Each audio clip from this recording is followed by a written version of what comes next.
Okay, I'll officially call into order the Municipal Land Use Board of Borough of River Ridge. It's Wednesday, May 12th, 2021. And with my virtual gavel, I'll gavel it in to the Zoom meeting. And I've got to read our standard notice. This meeting of the Municipal Land Use Board of the Borough of River Ridge is being remotely and recorded via Zoom due to the COVID-19 pandemic and is in compliance with the provisions of Executive Orders 103 and 104, the Open Public Meetings Act and associated regulations. Notice of this meeting was published in the Ridgewood News and the Bergen Record and posted on the front doors of Borough Hall and posted on the borough's website. The notice is included in the dial-in login information necessary for public participation and access to this meeting remotely. A copy of the agenda of this meeting was made available on the borough's website near the posting of the meeting notice and included the dial-in login information. During the public comment period of this meeting, if you would like to make a public statement, please press the raise hand button on the Zoom or dial 9 on your telephone keypad to raise your hand. The board will address you by name or by the last 4 digits of your telephone number.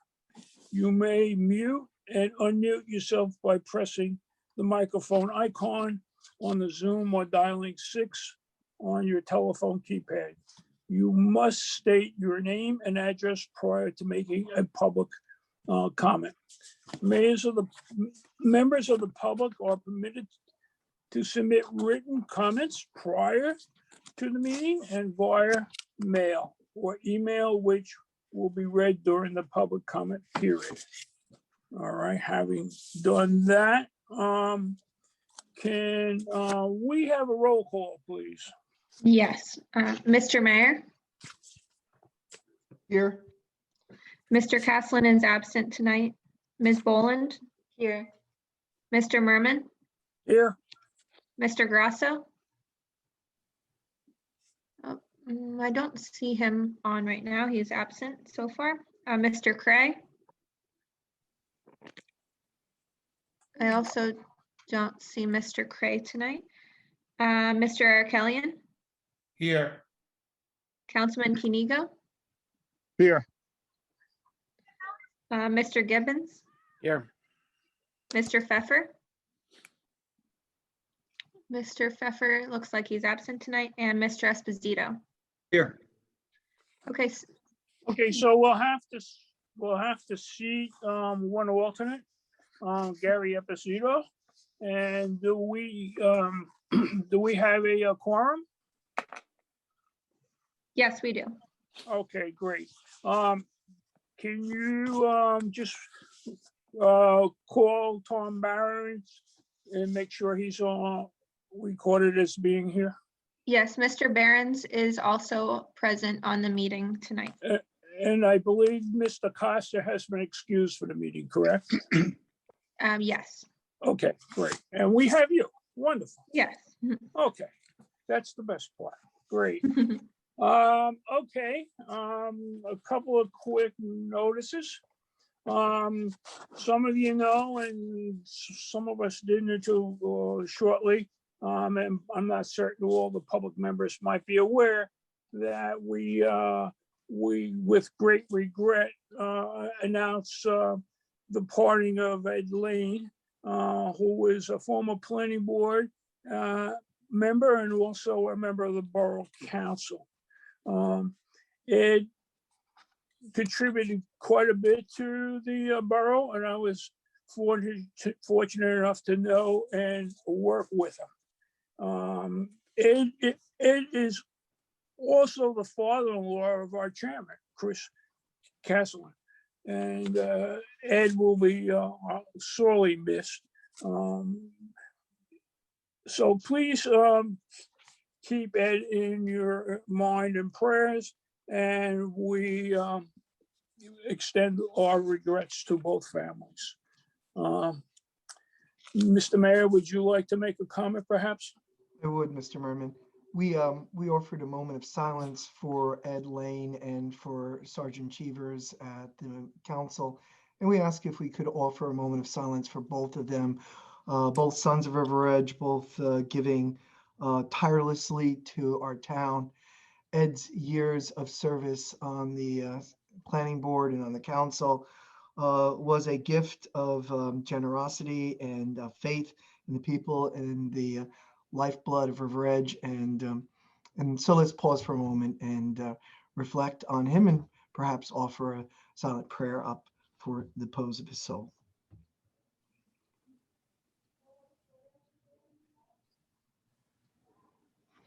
Thank you, Mr. Merman. Okay, thank you. One other announcement. I'm reminded to remind fellow board members, if you haven't filled in and submitted your financial disclosures, they are due shortly. And please take care of that. Otherwise, you'll probably hear the wrath of somebody. Marina, who we got? Pfeiffer? Yes. Okay. Okay, so now that Mr. Pfeiffer has arrived at 7:37, he'll also be seated as an alternate. Okay. Okay. Well, our agenda is being slightly revised tonight because the Bergen County Historical Society has asked to reschedule, and Marina, if you could make whatever announcements are appropriate for that, it would be appreciated. Okay, we did receive a request from the Bergen County Historical Society's council to adjourn the memorialization until the next meeting.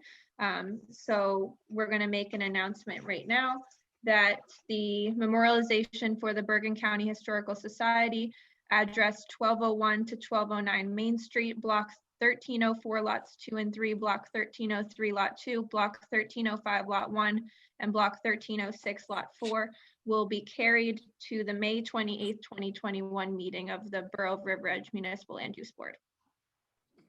Okay, so if any of the members of the public were 26th. online for that item, it's obviously now not going to be heard tonight, so you don't have to sit online much longer waiting for it. Oh, and I misspoke earlier. It's the meeting on May 26th, not May 28th. I'm sorry. Okay, the 26th, yes. All right, let's move on to approval of the minutes.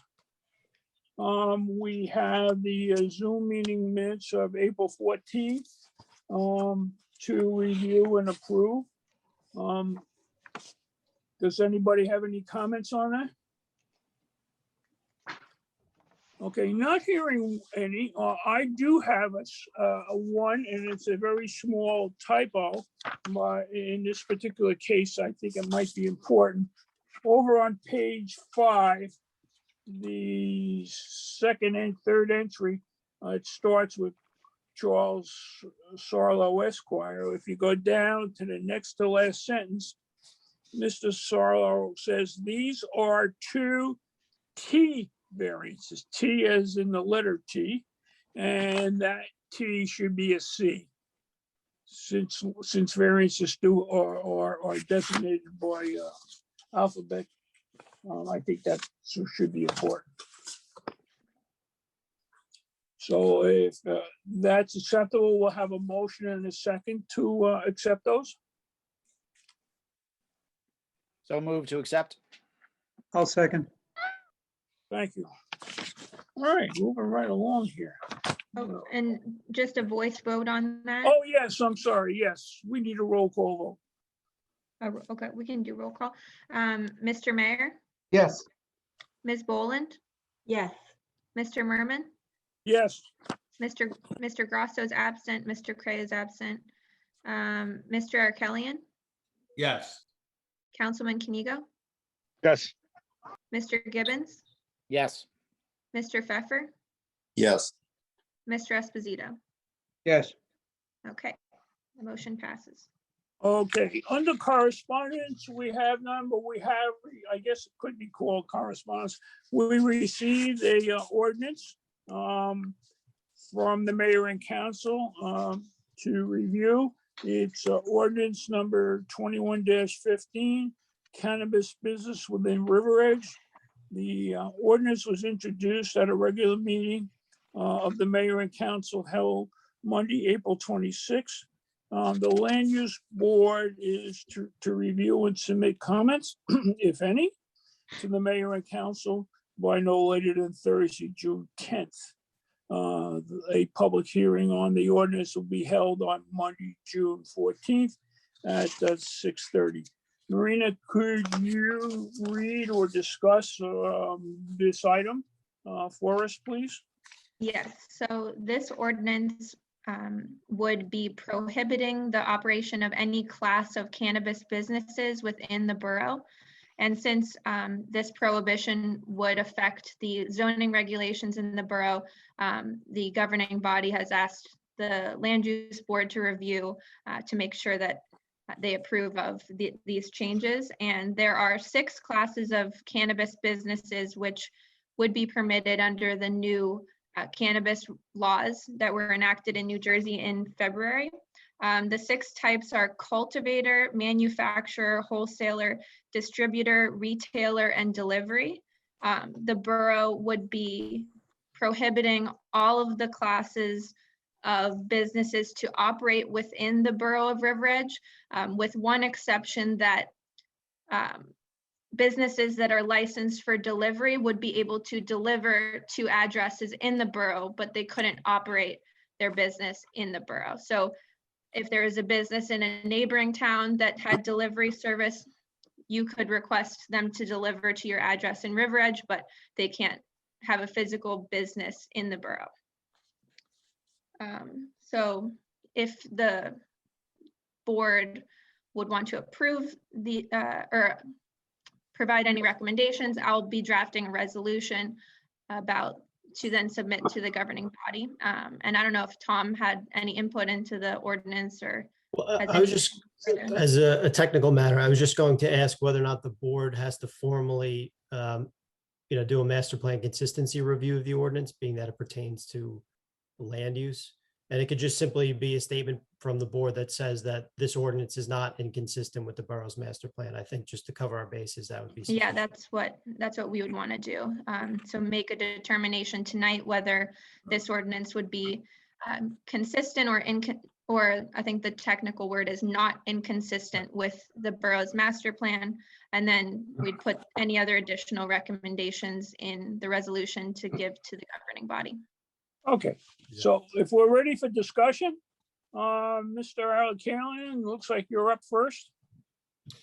And on that, I'm going to ask to recluse myself. I have several clients that are in this business that are have engaged me. So in erring on the side of caution, I'm going to recluse myself on this discussion. Okay. Ms. Bowen, I think it's a good idea. We don't know too much. It's the early stages of these facilities, and I know that other towns are doing the same thing. So I certainly wouldn't want River Edge to be the one that's not doing it and have them all come to River Edge. So I think it's a good idea, and I think it's consistent with the master plan. okay.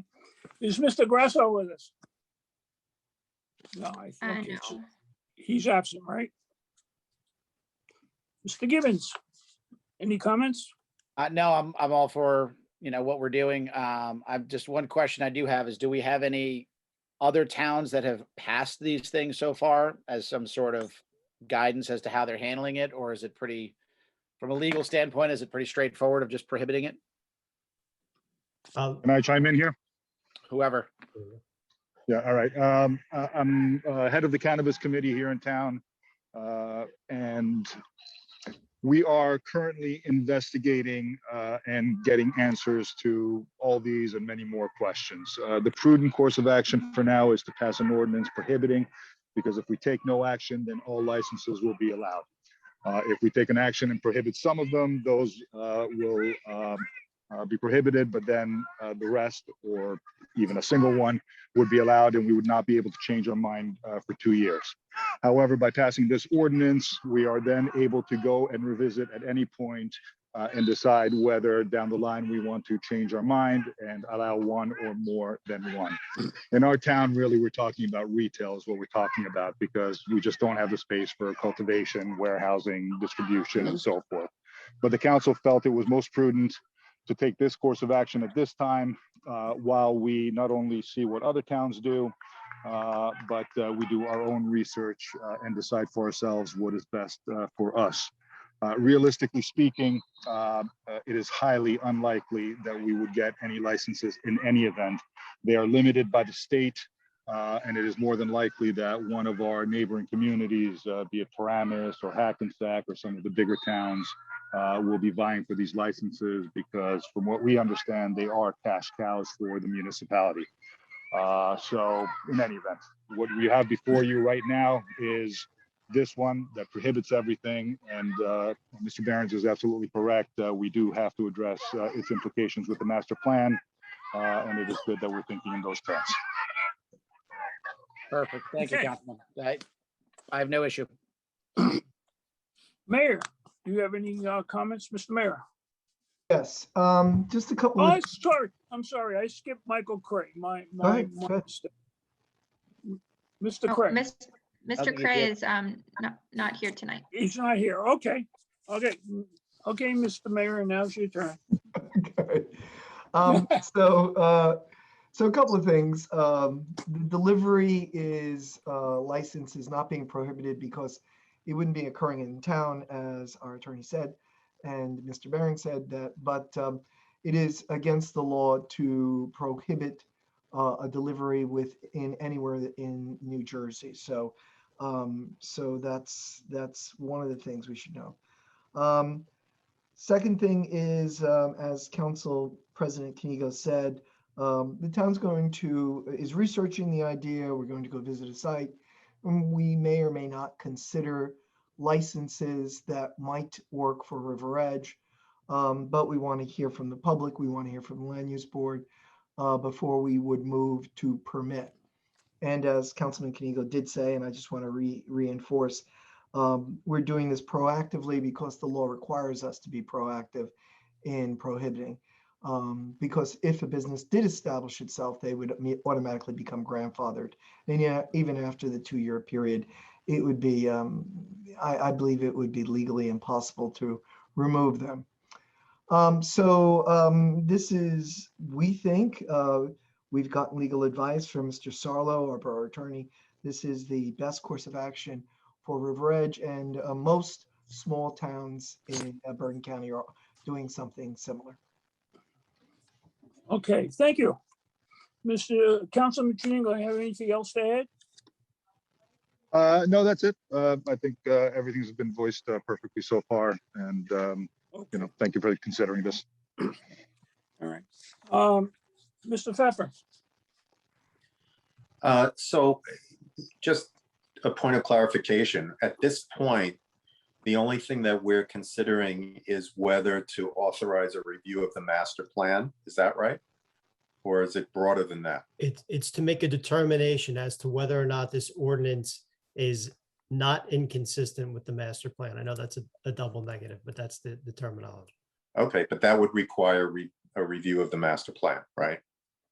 Well, yes and no. I mean, the board did a review of the master plan, I think in October of 2020. So the board is somewhat familiar with it. I don't have specific goals of the master plan sort of set aside for discussion purposes, but I think at this point, because we know so little about the marijuana law regulations, and that's part of the issue too, is that the state's asking municipalities to act one way or another without having the actual regulations in place, that this is a measure that will protect the quality of life and character of the borough until they have that information and can make a more informed decision. So based on that, I think we can determine at the very least that it's not inconsistent with the master plan.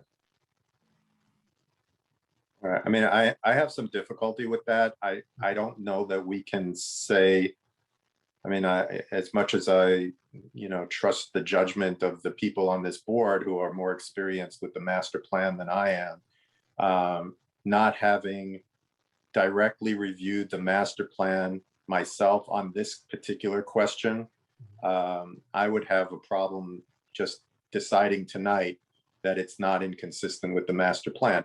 Secondarily, I also have a problem with taking actions that prohibit businesses that are lawful businesses from setting up shop in our town. But that's why I asked how broad this issue is for us to decide. If we're deciding whether or not the prohibition would be inconsistent with the master plan, I just don't feel like, and we don't know what the regulations, as you said, actually are proposing. I just don't feel like we have enough information to approve that. So at this point, I would oppose doing that. Okay, fine. Mr. Esposito, you have any comments? Yeah, I mean, I understand about the information that's important. And I think that we should just move along and see what we can do with it. I just would not want to say, I'm done with this. I don't want to do it any longer. I think we should look at it and find a few other things. That's it. Okay, thank you. I had two questions. I think they were answered. I just want to clarify them. In the engineering community, we generally review a do nothing option, and it sounded like the councilman mentioned that if we exercise a do nothing option, it's automatically approved. That is correct. Okay. And if I also heard you correctly, it sounded like other municipalities are opting in, and you were researching it, but it sounded like they might receive some kind of compensation for having this operating within their geographical confines. I believe they get 2% of sales as a tax. So that's the compensation, but it's not a compensation necessarily for having the operation within their confines. It's a tax that the town can assess. And I don't remember precisely. It's 2% for some things and 1% for other things. I don't have the details. So it's either a tax or maybe even a licensing fee. Is that it? It's a tax. It's not a licensing fee. Any Okay. licensing fees go to the state. Okay, all right. Very Mr. good. Chairman, can I ask for Marina's sake, because she has to report back to the council? I'm not exactly clear on where we stand with whether or not the ordinance is not inconsistent with the master plan in terms of how each board member felt about that. Could we, Marina, how do you want to do a quick straw poll or vote just to see where everyone landed on that so you can report back? Yeah, we could do Unless a you have what poll. you need.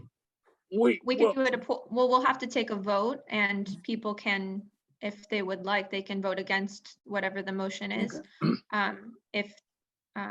But just for clarification, I think it was stated before, if the municipality doesn't make a decision by August 22nd, 2021, the default will be that all classes of cannabis businesses will be permitted for 5 years in the borough.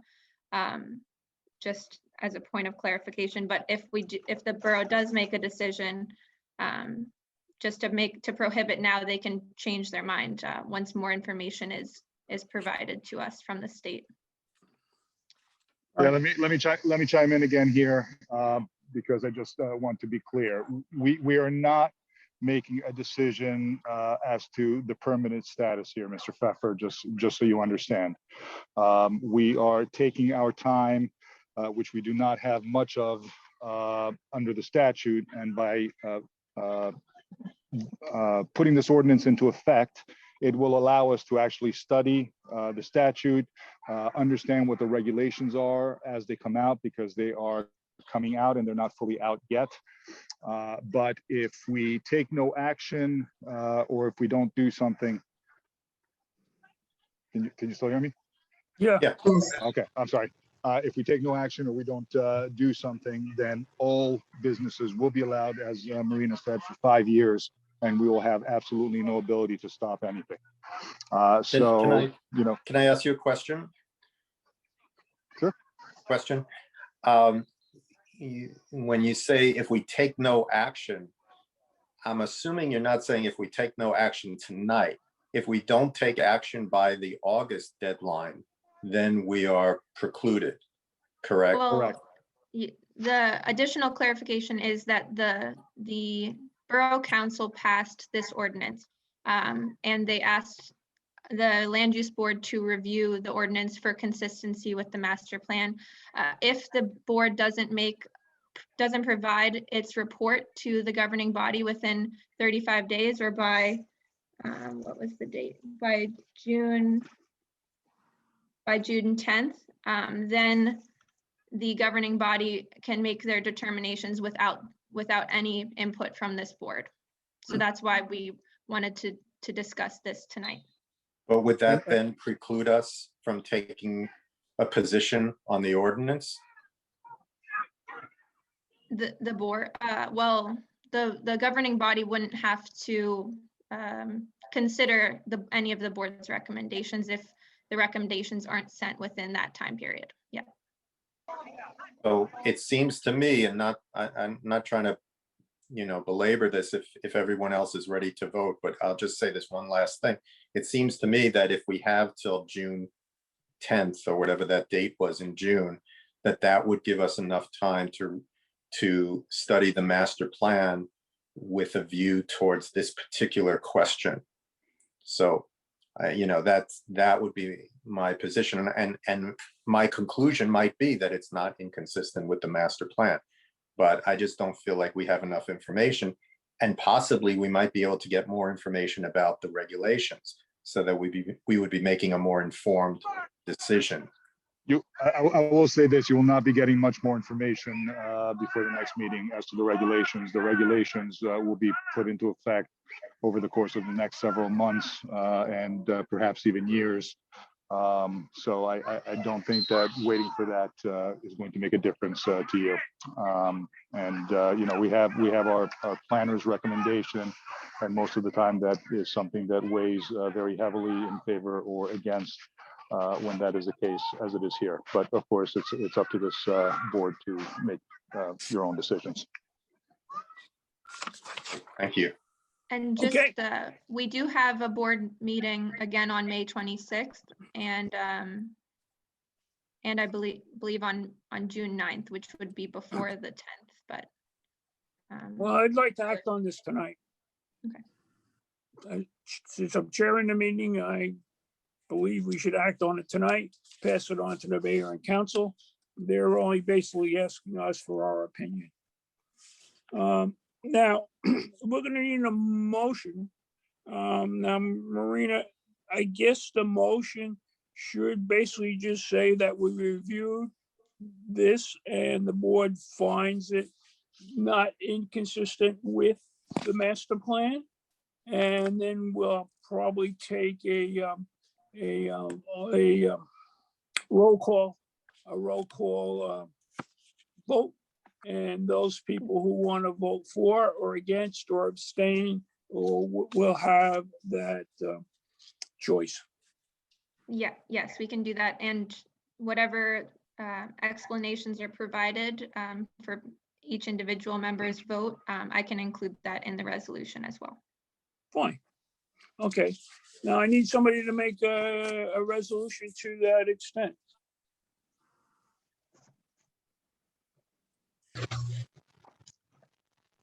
Okay, I'll make that motion that the ordinance number 21-15 is not inconsistent with the master plan as written. Is there a second? Second. Okay, great. Any further discussion before we take a vote? Okay, can we have a roll call vote, please? Remember now, Yes. you can vote for, against, or abstain.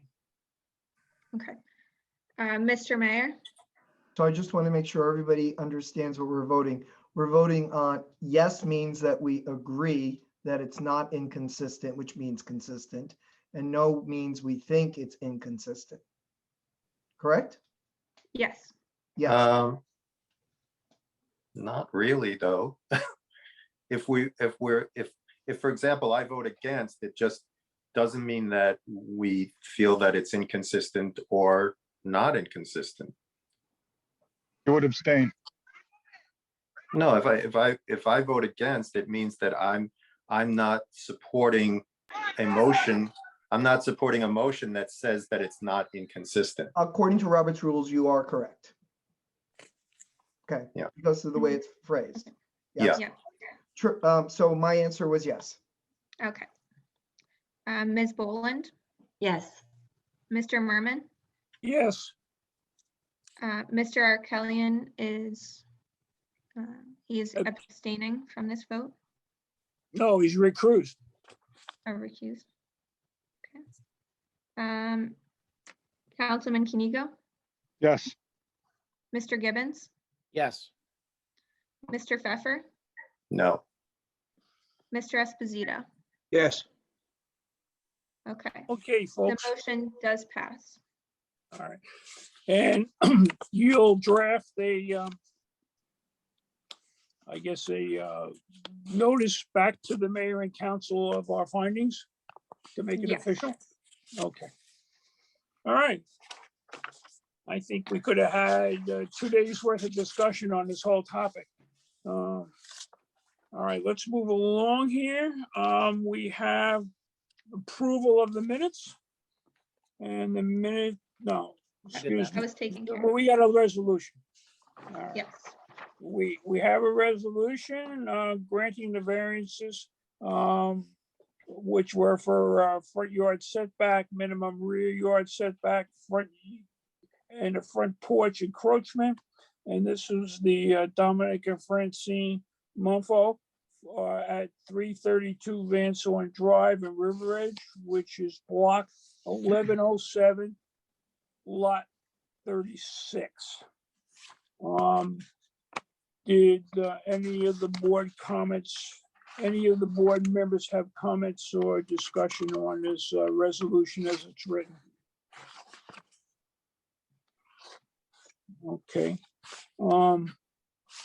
Not hearing any. I'll call for a motion to accept and a second to accept this resolution. So Mr. move Chair. to accept. Second. Okay, I guess we also need a roll call vote on this one. yes. So we'll have Mr. to Mayor, see who is here. All right. I think everyone who was, is here tonight was at the meeting. Okay. Mr. Mayor, Yes. Ms. Boland, Yes. Mr. Merman, Yes, Mr. Arkelian, Yes. Councilman Kinigo, Yes. Mr. Gibbons, Yes. Mr. Pfeffer, Yes. Mr. Esposito. Yes. Okay. Motion Okay. passes. great. I want to make one more announcement, just in case somebody tuned in the meantime. If any public members are on board for the Bergen County Historical Society application that has previously been moved to a later date. So you can move off the site if you want. Ms. Coppin, do we have anybody from the public? We do have one person, Mary. I'm not sure if it's Mary Donahue or not. Okay, so don't hang around for that application because it's been moved to another date. Okay, let's move on to new applications. And we have Brent and Chantel Walker at 164 Webb Avenue, block 401, lot 15. They're proposing an addition to an existing dwelling, and they require relief for maximum improved lot coverage. Is anybody representing the Walkers? Hi, good evening. I'm here, Chantel Walker, and my husband is on as well. Okay, we have a two-step process. The first step is we will review your paperwork, basically the mailings and so forth, and then we'll come back and we will hear your application. Okay, so I think Marina will review your mailings and so forth. Okay, so prior to the meeting, I reviewed the mailings, publication, and supporting documents submitted by the applicants and deemed them acceptable. So the board has jurisdiction to hear the application tonight. And I reviewed the application materials and determined that they are satisfactory and the board can determine them to be complete. Okay, fine. You can step back for a while we complete a application that was carried from the previous meeting. Mr. Merman, can we do a vote on the completeness? Oh, I'm sorry. All right. That's okay. Shame on me. We can have a, well, first of all, are there any comments? Do any members have any comments on the completions? Okay, not hearing none, I assume we can have a voice vote. Yep, we'll just need a motion second and we can do a voice vote. Okay, So move to accept completeness? second, please. Second that? Second. Okay, Ms. Boland. Okay. All in favor of accepting? Aye. Aye. Any opposed? Any abstentions? Okay, so we'll return to this application after we finish the carryover. So we have a carryover, as I said, from the prior meeting of the Ansarian residents at 282 Oak Avenue, block 1206, lot 4. Is there somebody representing this applicant? Yes, Jack Ansarian. I'm the owner of the residence. Okay. I believe at the last meeting, we asked you to review your maximum lot coverage and come back with a resubmittal. Yes, that's correct. And based on the recommendations and the suggestions made by this board, we went back and we revised our plan. We moved the new addition inwards towards the existing building, towards the existing structure, which now what we're proposing is abuts the existing structure. This will affect the window opening at the kitchen. So we're closing that window. And the existing AC condenser that used to be at that location is going to be moved to another location. The other thing that we did is reduce the new addition from 20 by 24 structure to a 12 by 23 foot and 9-inch structure. We eliminated a new deck that was proposed in the initial proposal. We eliminated the cover at the porch in the front of the house. We eliminated the new walk to the entrance of the house. We also revised the shape and the size of the existing wood deck. Based on all of these modifications that we did, we are now at a much lesser percentage and square footage than what we proposed initially. What was that final number of maximum lot coverage you obtained?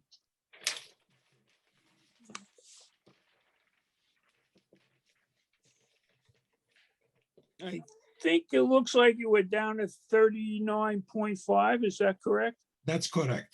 Okay.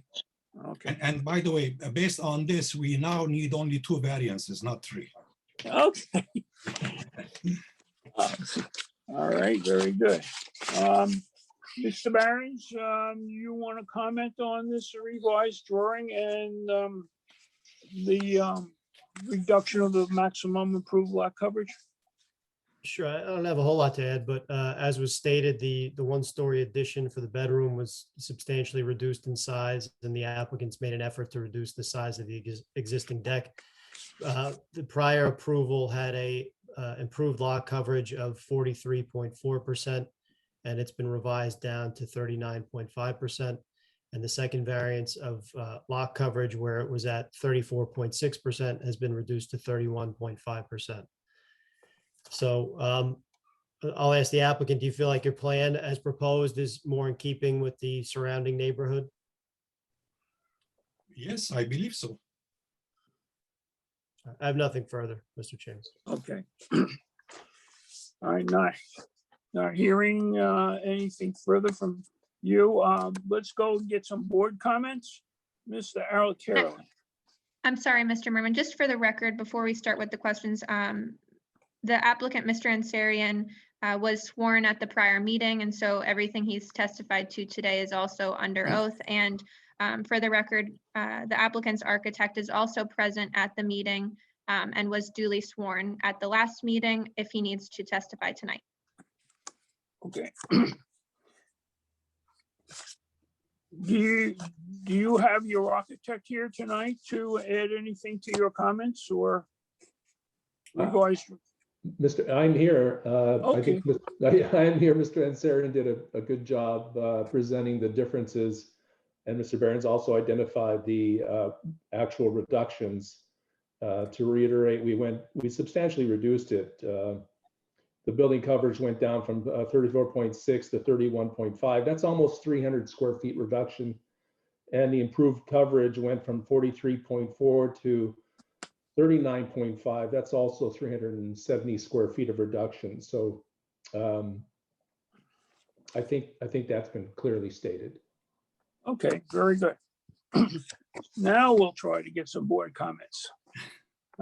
Mr. Arakalian. It appears to me that the applicant took to heart what the board had to suggest. And I'm happy with the adjustments that he's made, and I have no further comment. Great. Ms. Boland. Yes, I agree with Mr. Arakalian, and I have no additional comments. Great. Mr. Gibbons. Just one point of clarity. You said that you took the cover off of the front porch. Was that to reduce coverage, or was that a decision? Because I'm not sure if we already have a landing there, that you removing that changes your coverage. And if you wanted it, I'm not sure. It went from, I'm sorry, Mr. Gibbons, it went from just site coverage to building coverage. You got added to the building coverage by putting a cover over it. And would that make that much of a difference? I'm just looking at if they can keep it. To Mr. Gibbons' point, we typically include the landing as building coverage. I see that there's no steps going up to it. To his point, I think if the applicant wants the covered portico, it probably wouldn't make a difference at this point. Yeah, I apologize. I meant that it wasn't coverage, but it was more of a setback, that it was part of the structure, and the structure then was in the setback. So I think that was the game plan to reduce one of the variances. We would certainly love to put it back on if Mr. Ansarian would like it. If he'd like to make an appeal for that, that would be wonderful. Yes, by all means, I would love to. You get an encroachment of up to 5 feet and 35 square feet. So if it's within those parameters, you can have it without variance. That's why I asked. It just seems like Right, something that was a good we want question. to have on the front of the property. So No, we really appreciate that. Yeah, if we can thank make you. that happen for you, I'd rather see you have it, certainly. Definitely, and it's gonna make the neighborhood look much better, much nicer. Yes, I agree. And keep you dry. Thank you, Mr. Gibbons. That's my only comment. Thank you. Thank you, Mr. Gibbons. Okay, Mr. Mayor. Yes, I agree with Mr. Gibbons. I never had a problem with the portico, the porch. So I'm glad that that's back in. I think that will be good for the overall aesthetics and consistency on the block, and I have no other comments. Okay, Councilman Shingo. Thank you. I just want to thank Mr. Ansarian for making those changes and remaining our resident. We appreciate good neighbors like you, and I agree with Mr. Gibbons's keen eye. Certainly, making the house more attractive is always a boon for the community. So I would concur with everything everybody has said. Thank you, sir. Thank you. Mr. Pfeiffer. I agree with everything that everyone has said, so I have no further comments. Thank you. And Mr. Esposito. I am good with it. Great. I've reviewed it and I appreciate you working with the board to achieve what we did achieve in reducing the lot coverage, the modified lot coverage. And I see no problems. And again, I appreciate you working with the board. With that, I'll entertain a motion. We need to open up to the Oh, public. yes, you're correct. All right, so we need a motion to open it to the public. I'll make that motion. And you were right, we need entertain a motion. So this is the motion. A second.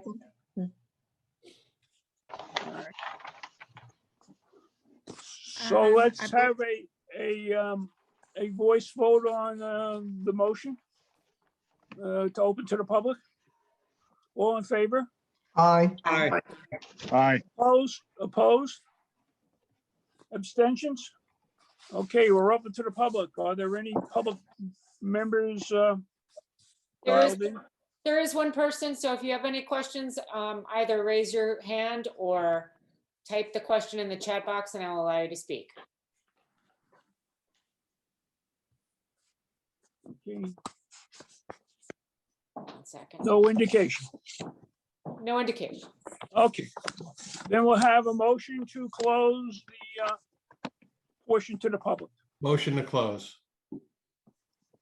Second, somebody? Second. Okay, all in favor? Aye. Aye. Opposed? Okay, great. Now we can move to a motion to accept the revised application as presented. And I'll entertain that motion. I can make that motion. So I move that block 1206 lot 4, known as 282 Oak Avenue. I move to accept the variances for front and side setback, max lot coverage, and improved lot coverage variances that they have requested. Second? Second. Okay, very good. Any further discussion? Not hearing any. Can we have a roll call vote on this motion? Yes. Mr. Mayor, Yes. Ms. Boland, Yes. Mr. Merman, Yes. Mr. Arkelian, Yes. Councilman Kinigo, Yes. Mr. Gibbons, Yes. Mr. Pfeffer, Yes. Mr. Esposito. Yes. The motion Great. passes. Wonderful. I think we made a big improvement to your original submission. Thank you very much. Enjoy it. Thank Enjoy Thank it. you very much. Thank Congratulations. you very much. All right, now I'll move back to the one that we approved the completeness on, which is the the Brent and Chantel Walker on 164 Webb Ave. We're ready to hear your application.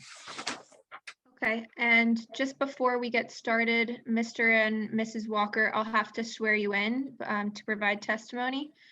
So you'll just have to raise your right hand. Do you swear or affirm that the testimony that you're about to provide will be the truth, the whole truth, and nothing but the truth? I do. Okay, thank you. And can you just state your name for the record and address? Chantel Walker, 164 Webb Avenue. Brent Walker, 164 Webb Avenue. Okay, thank you very much. So if you could, maybe just give us an overview of the improvements you'd like to make on the property. Sure, thank you. Good evening, everyone. We are here representing our interest in adding on to our current existing structure.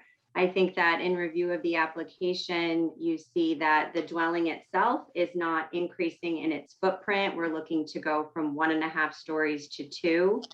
I think what is in question here is the impervious coverage, which is already, that ratio is already existing because of our sport court. And so we are seeking variance relief for that so that we can move forward with our construction project. Okay.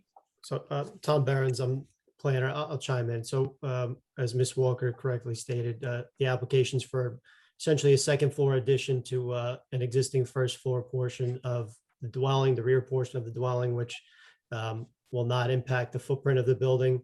I believe you're proposing to also replace the existing deck with a patio. Is that correct?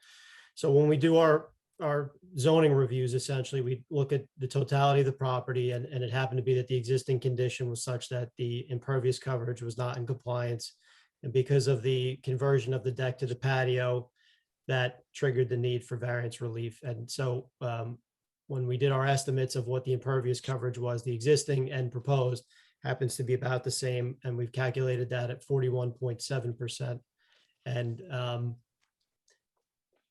that's sort of the gist of it. I will note that the conversion of the deck to a patio is a reduction in building coverage and potentially less impactful to the neighbor at the side or the rear. But other than that, that's all I have at the moment. Okay, we'll have some board comments. Mr. Eric Killen. You always pick me to go first. Well, I'm going alphabetically here. So you want to change your name?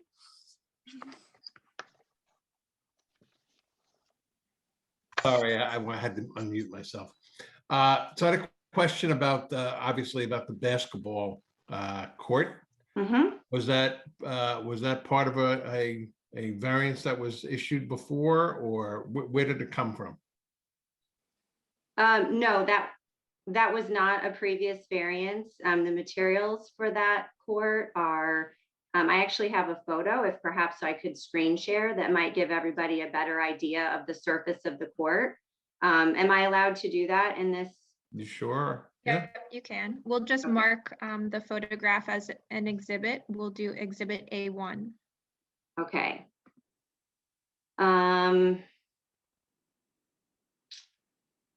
Let me see where it's at. So this might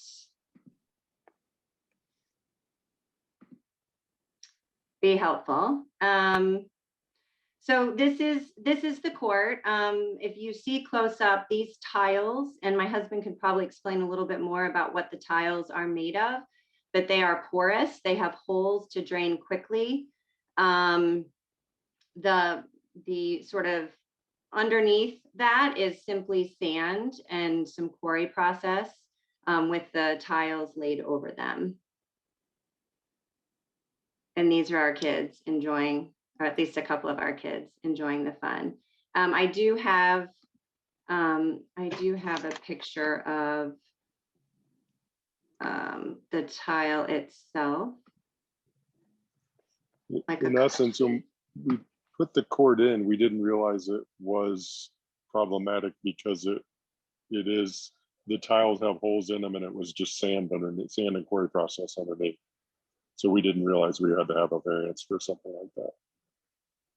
And you might not have to have one. I'm going to go to Mr. Behrens and ask him if you would consider this a permanent structure, or would you classify this as a temporary structure? A good question. So when I believe your architect sent me some specifications for this, and it showed some level of, I guess, I think you called it quarry material, or, compacted gravel essentially, and with sand and then this porous tile over the top. I don't know if I had all of this information at the time. I'm not an engineer, and ultimately whether or not something's impervious or not comes down to how much water can infiltrate per hour. You have two engineers on the board, so perhaps they could explain better. But so to the extent that it's impervious or not, it seems that there's some evidence that there is, and the standard is that improved lot coverage. So the question would be whether it's permanent or temporary. Based on this, I would essentially leave that up to the board. It does look like it could be removed fairly easily as opposed to a paved surface. Okay, so I am going to suspend my time for the moment and ask Ms. Boland if she would be kind enough to weigh in on just her thoughts. I don't act as a professional. I'm just wondering what your thoughts are. I do believe these kind of courts, if installed properly, would be impervious. We just don't know how it was installed.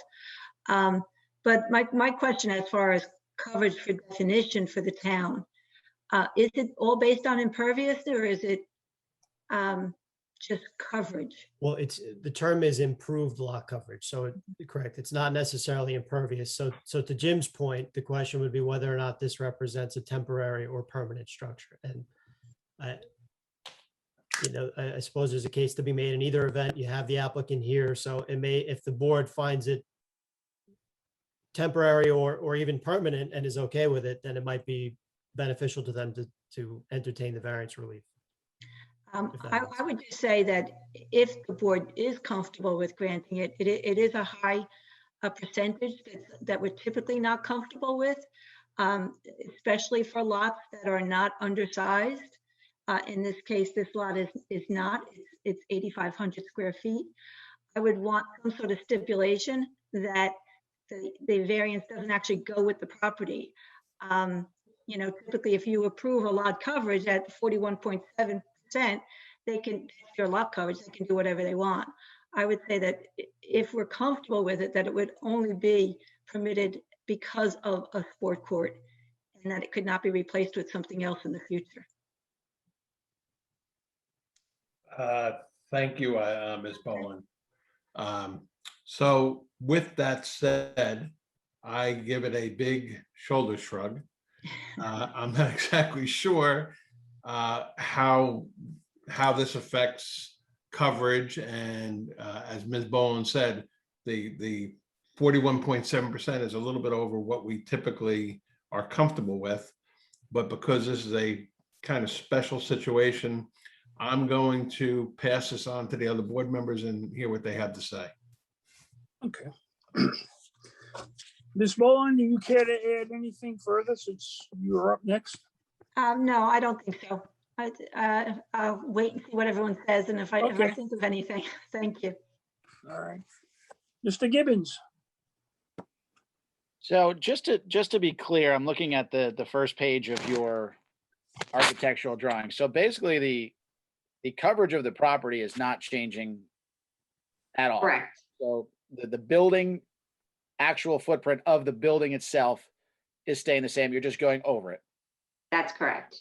The deck is becoming a patio, and you're proposing to keep the basketball court. Is that correct? Yes. That isn't correct. The deck is staying the deck. Because we can be flexible on the deck is the well, no. But the deck, we were just going to turn it into a Trex deck. It wasn't going to change we were gonna do a patio, but realized that the reason why it's a deck is there's like several feet of depth there that we couldn't do with the patio. Am I mistaken in that, Shan? Yeah, the plan that we submitted is a patio, Okay. the final plan. Brent's been away traveling, and I'm sorry. So he's sort of been out of the back and forth with some of this. But yeah, the plan you have in front of you is a paver patio. The real crux of the question is, what I'm seeing here is basically what you have covered is Yes. going to stay the same as it is. I personally, Same. I don't really care if it's a deck or a patio personally. You know, the one thing that I do slightly have an issue with is that, you know, we are over, you know, the last people that we just approved, you know, we asked them to drop down to under 40%. You know, so I would feel comfortable if it was under 40%. And, you know, I hate taking away from a basketball court, but I think that might be the best way to, I don't know how much you would have to take down to get to that point. But I'm not comfortable getting to over 41%, you know, and starting that precedent, especially since we've asked other people, you know, to change their plans. So, you know, whether that be the deck / patio or, you know, some of the basketball court, personally, I'd rather see some of that diminished to make that number under what the board has tended to be comfortable with. Okay. Mr. Mayor. Yes, I'm in agreement. I think consistency is the hallmark of good government. We pretty much made 40% our upper limit. I know this also that you have a woodshed in the back. I don't know if removing the woodshed might be able to get you that number without having to reduce the basketball court or reducing the basketball court a little bit and removing the woodshed completely. But yeah, I think 40%, especially in an oversized lot, that would be an upper limit that we have historically held, and we should, for sake of consistency as well as fairness to the public. Okay. Councilman. Yes, I concur with Mr. Gibbons and the mayor in what has been said, especially in light of the fact that the basketball court was put up without getting a variance. So the reason that it's already that high is because there was a violation. I understand what they're trying to do here, but it is an oversized lot. You know, this is exactly the conversation we had with Mr. Ansarian a couple of weeks back, and that's why he came in with the revised plans. So I think we have to be consistent, and I would concur with everything that was said. Thank you. Okay. Mr. Pfeffer. Yeah, I agree with the last three comments, so I have nothing further to add. Okay, thank you. Mr. Esposito. I confer it all. I've listened to it, and I think that we have to make that change. Thank you. Okay. I guess it's my turn. I have been out to your site. I did look at your basketball court. And I did notice that the portion at the street end was so extreme, pretty much lines up with the front of your dwelling. And when I look at that, that's pretty big area there. Likewise, I noticed the shed. Your garage, is your garage used for an automobile, or is it just another shed like everybody else mostly around? No, it's not big enough for a car. Okay. All right. So one of your options is to reorganize your garage and eliminate the shed. You could do some of that, and we'd like you to try to eliminate a good portion of that basketball court or any other impervious surfaces, some walkways or whatever you might find on your site, and try to reduce your maximum coverage, impervious coverage, to below 40%, as the previous members mentioned. So if you're amenable to that, we can reschedule your application and give you some time to work that out. Can I make sure that I understand your recommendation, which is that we need to go back to the drawing board and look at first the shed and or the basketball court? But we have the option of identifying where to pull from in order to get us down to 40 or under 40. That, not to exceed 40. Okay. Okay, yes, it is. We are giving you the option to eliminate whatever you want on your site to achieve up to 40% maximum impervious lot coverage. As you Can I saw, ask, perhaps, can I ask how we ended up here when initially you weren't even sure the basketball court is impervious coverage?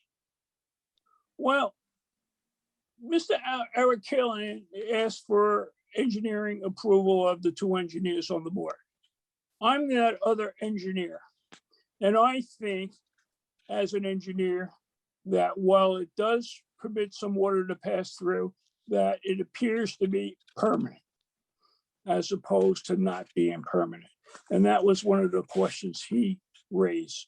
So based on that, I will go back to Mr. Eric Killian and ask if he wants to amend his opinion since he heard from both engineers. So, yeah, I didn't actually have an opinion on either. That's why I wanted to hear from some of our members who happen to be professionals. The other suggestion I might make, that is, if Mr. and Mrs. Walker would like to go speak to our borough engineer and get an official determination from him, Mr. Costa, that might be the most prudent way to go here. And if he rules that it's permanent, or he considers it permanent structure, then you know where you have to go. And if not, he can report back to this board at the next meeting and say, I think it might be a temporary structure based on the materials used. And then we can make a more conscious decision. As I see it right now, you're over the impervious as far as I'm concerned, from hearing from everybody else. But I think you deserve to have the option to speak to our borough engineer directly, and Mr. Alter, who's listening right now, who is our clerk, could certainly put you in touch with him. Okay. Would you? Mr. Behrens, I had a question. If Mr. second. Costa determined that the sport court Let them understand was- there's a court involved. Sorry? I'm sorry, I think Ed is, And you cut out there. Can you repeat yourself, please? Yeah, let them understand there's an escrow cost involved with going to our engineer. I could probably chat with Mr. Costa about this and just, go from there. But Ed is correct. Yeah. I realize that there are engineers on this board, and I'm certainly not one. I would just like to add that we have, in our process of trying to decide if we wanted to add on to our current home or move, and speaking to realtors about the different options, we had always intended to put a contingency in a sale that we would remove the court for the new buyer, should they deem that to be something that they wanted to do. That would be upon us leaving. So from our viewpoint, this was never installed as a permanent structure, nor was it intended to be one. Now, I don't know if it meets the engineering definition of a temporary structure, but I will tell you that we believe it can be removed. Though we are not interested in doing that for the sake of our project. Right, and I'll just add that you can stipulate in a sale or whatever that you'll remove anything, but the issue still is, we as a board, at least myself, I don't know what we're dealing with here because it's a unique situation. And I've been on the board for 25 years, and this is the first time I've seen this kind of product being used. So until we get a determination from our engineer, unless you're willing to say, you know what, we'll take the deck, the shed out and just call it a day. We're kind of at a standstill, and you have the right to say, I want you to vote on this tonight, but I don't think you'd get the vote from hearing everybody else that you're looking for. So I'm just trying to give you a better option. And I think we would eliminate the shed immediately, but I still don't think that would get us where we needed to on that calculation. I don't think it's big enough.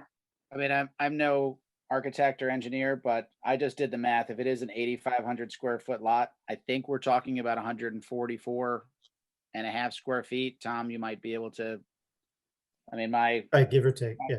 Yeah. you know, so I mean, I don't know if you have an idea of how big that shed is. I mean, maybe if it's an 8x10 or 10 7 by 7, 7 by 7. 49 square feet. So, you know, we're not asking for all of the basketball court. You'd be looking at part of it, you know, so if you're taking out some of that, you know, if you can take the shed, if that's amenable, you know, it seems like it's a pretty big space that maybe you can, you know, make it work, that the kids still have plenty of basketball space and we can make this work. You know, we're not trying to be a pain. This is the precedent that we have as a board, you know, and we're just trying to. May Also, I? I'm sorry. Go ahead. No, I'd also like to add, you know, even the 40% is a variance. So we are trying to work with you to allow you a variance of 5%, which is pretty substantial. We're just trying to limit the variance. And I appreciate that. I have to be, you know, I want to be open with this committee that basketball court is more important to us than the proposed renovations. Our children and our family use that court every single day. It literally got us through the pandemic. It keeps us healthy. And, you know, all of you live in this town, you know that the park is very busy. And a lot of times now, especially that practices and games are being held outside, the kids don't have a chance to get onto that court for unstructured play. And that's what our home is used for. And so, you know, unfortunately, as much as I appreciate your willingness to work with us and we're happy to ditch the shed, we don't feel that we can be flexible on the basketball court. I mean, I would be interested on whether or not the borough engineer felt that it was, you know, a permanent structure. That might be a good exercise for us to consider. But the removal of a portion of that court is essentially removing, I think, the entire court. So, all right, and so here's the problem. When you put the basketball court up, you didn't get permission. Mm-hmm. So, and that was, you did what you did, but now it's been brought to the board's attention, and now there's no saying, okay, forget about it, we'll just leave it the way it is, because you have a non-conforming basketball court that wasn't granted to you. And there are people that do sometimes in town put things up in their yards that and hope that they don't get caught. But because you made an application, now this board is kind of stuck with making a decision on this, which would stick you to one way or another rectifying the situation. And I don't, it's not a matter of the percentage being 40% so much as it is the 40% allows for enough water to be consumed on your property, so you're not sending it over to your neighbors. And that's what that number is for. And that's why the board is kind of strict with that number.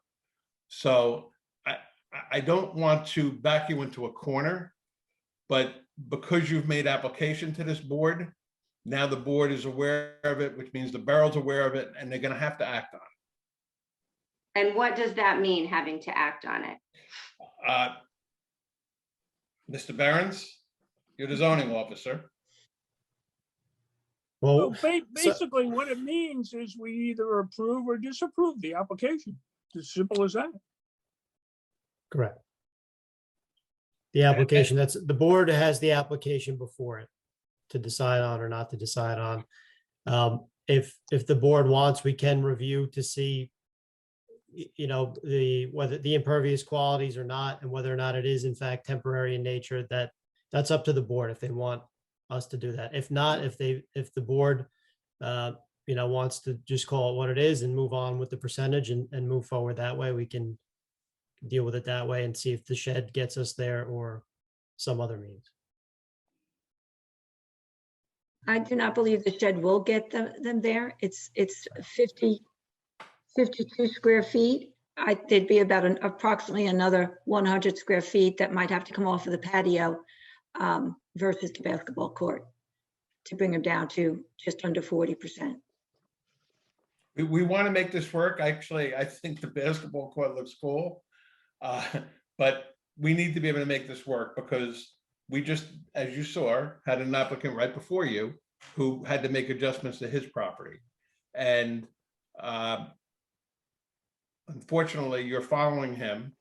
And he's not the only one. We've had many other applicants that have had to go back to the drawing board and get to that 40%.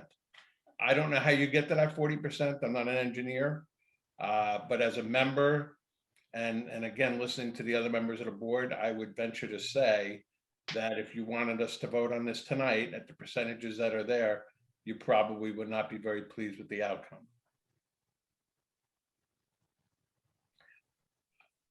Okay, so Mr. and Mrs. Walker, may I suggest that you consider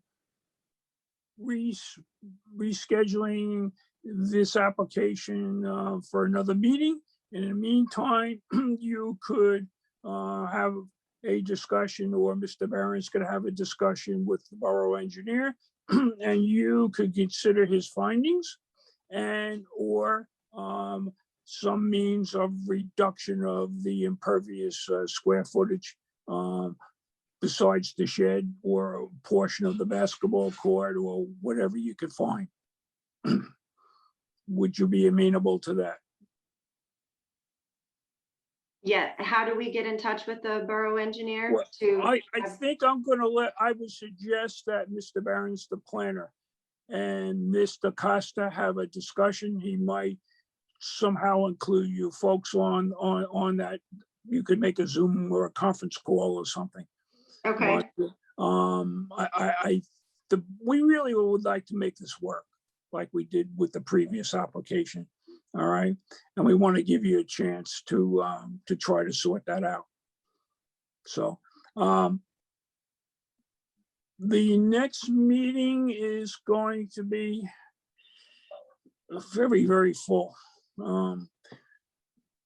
Ed Alter, can you hear me? Ed? I guess he can't. Meeting has the Bergen County Historical Society and an application for a subdivision, which is going to take quite a bit of time. I would suggest that they don't have enough time to make that meeting anyway, and that we go to the following meeting, which is June 9th. Okay. So, Mr. Chairman, can I just make a suggestion?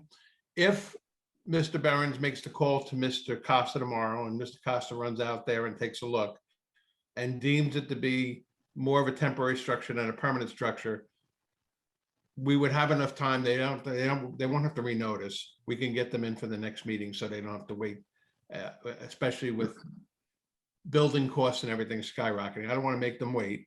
We should have a good idea when Mr. Barron's talks to Mr. Costa tomorrow within the next day or so. And he can notify Mr. Alter and Ms. Walker and Mr. Walker to put it on the schedule, and we can get this done pretty quickly. All right, I hear you. Just a quick question. If that whole basketball court is ruled that it's not impervious, they might not even need a variance. Is that possible? I think that was Marina's question earlier. If it's Yeah, deemed so- temporary and so forth, Well, whether or not they then even the whole thing could have be to come moved, back. and they just can, do what they want. I mean, not do what they want, but go ahead and. Marina, is that acceptable, or do we have to come back So- to the board to conclude this one way or another?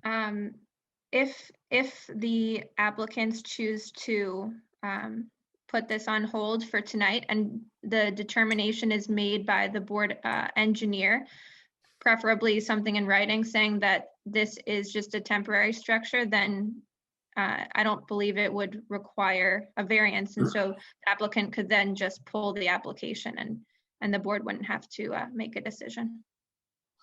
Well, I think we should close it out on our calendar somehow. They would submit a letter to the clerk withdrawing their application without prejudice and would be Okay. done with it. Yeah, if the borough engineer determines that it is a permanent structure, then you would most likely have to submit some sort of revised plan and come back before the board. But if he determines that it's just a temporary structure, then I don't believe that would create a need for a variance.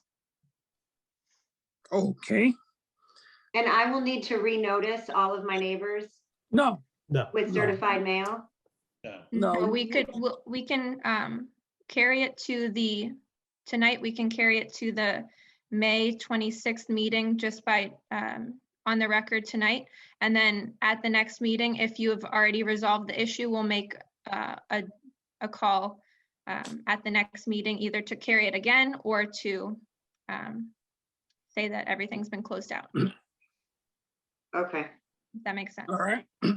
So I guess we need a motion to carry this to the May 26th meeting. So moved. And Do we need to open to the public at all? You're right, you're correct. Yeah, You see, we can open to the public tonight to see if there's anyone here. There Make is, a motion open to the public. Second, there's, Okay, there's no one there. no one there? Okay, No one there. so that, Okay. And I'll make a motion to close to the public. wonderful. And we'll all say, all in favor? Aye. All opposed? Okay, so that verbal vote is for opening and closing on, how efficient, okay. All right, so quickly review. We're going to carry this application to the May 26th meeting, which will give the applicant ample time to review with the planner, the borough engineer, and the planning board attorney if necessary, as to whether the basketball court is a permanent structure or not, and whether or not as a result of that, it be within the calculation for improved lot coverage. So can I have a motion to that effect? I'll make that motion. Okay. Anybody want to second that? Second. Okay. Okay, The second So- was with the mayor. I guess we better take a roll call vote on that. Okay, Mr. Mayor, Yes. Ms. Boland, Yes. Mr. Merman, Yes, Mr. Arkelian, Yes. Councilman Kinigo, Yes. Mr. Gibbons, yes. Mr. Pfeffer, Yes. Mr. Esposito. Yes. Okay, so Right, the, so- just as a notice, this application, Walker for the address 164 Webb Avenue, Block 401, Lot 15 will be carried to the May 26, 2021 meeting of the Borough of River Edge Municipal Land Use Board. and for the applicant, you do not have to renotice or re-advertise. Thank you. Okay, very good. I believe that takes care of that application for tonight. Thank you, and let's hope we can make this work. Thank you. Good night. Good night. Any further business to come before the board? No board member comments or what have you? I have one question for Tom Behrens. yes, Mr. Merman. And I think I know the answer, but has the borough received any census data regarding the borough yet? Any reports or anything? Census data, I have not seen any yet, and Okay. having looked for other municipalities recently, I don't think they're caught up with. You're referring to So 2020 decennial census? 2020 census, I correct? don't think they're caught up quite yet. Okay, so it's a while yet. All right, very good. Mr. Merman, I have two quick things. Sure. One is, getting back to the beginning of the meeting, I did have the pleasure of serving on the board with Mr. Lane. He also, Ed and I had become very good friends, and it is a big loss to the borough. And I'm, my condolences go out to our chairman. Also, losing an officer in town was also heartbreaking. It's been a tough week for the town. So it's just been a tough week. And lastly, I hope Chris comes back because I like when you get to be the bad guy. Other than that, I'll make a motion that we close the meeting. Okay, Second. and I'm sure everybody seconds that, right? Yep. Unanimous second. All right, we can take a voice vote, obviously. All in favor? Aye. Is there anybody opposed? Boy, I hear a roar there. All right. Okay. Good night, folks. everybody. Good night. Good night, Take care. everybody. Right, happy Good night. to. Right.